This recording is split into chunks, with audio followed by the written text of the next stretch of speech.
Hello বন্ধুরা, কেমন আছো তোমরা সবাই? আশা করি ভালো আছো। আমিও খুব ভালো আছি। আজ একটু একাই বেরিয়ে গিয়েছিলাম একটু ঘুরতে যাওয়ার জন্য, একটা সামনেই পার্ক আছে ওই দিকেই যাওয়ার জন্য। আর বিকালটা কি করব তাই একাই বেরিয়ে পড়েছি আর কি। আর এখানে খুবই কম মানুষ থাকে, মানে হয়তো বেশি থাকে কিন্তু আমি দেখতে পাই না। চারদিকটা পুরো ফাঁকা। আর কি সুন্দর করে চারিদিকটা ফুল গাছ লাগানো, এগুলো লাল হয়ে গেছে এখন, কিন্তু খুবই মানে সুন্দর দেখতে ছিল যখন আমি ফটো ছেড়েছিলাম একটা।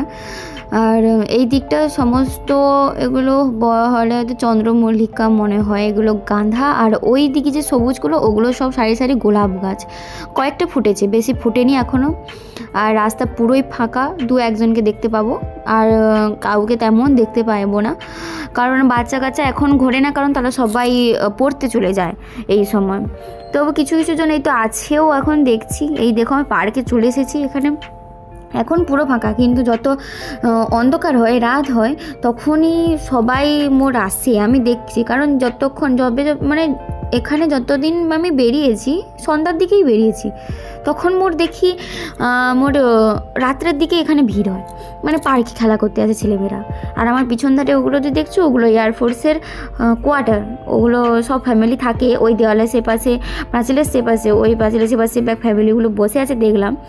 আর ওগুলো সব বড় বড় বিল্ডিং কোয়ার্টার। আমাদের এগুলো ছোটো, আমরা গেস্ট রুমে আছি বলে। আর এগুলো মোট বিশাল বড় বড়। আর দেখেছো এখন বাজে 5:30টার মতন, আরও বেশি হয়ে গেছে। তারপরে সন্ধ্যা হচ্ছে, এখানে প্রায় 6টার দিকে সন্ধ্যা হয়। এই ছোটো ছোটো বাচ্চাগুলো এই বেরিয়েছে। আর এখানে দেখতে পাচ্ছ একটা স্কুল, এখানে নারায়ণা স্কুল একটা।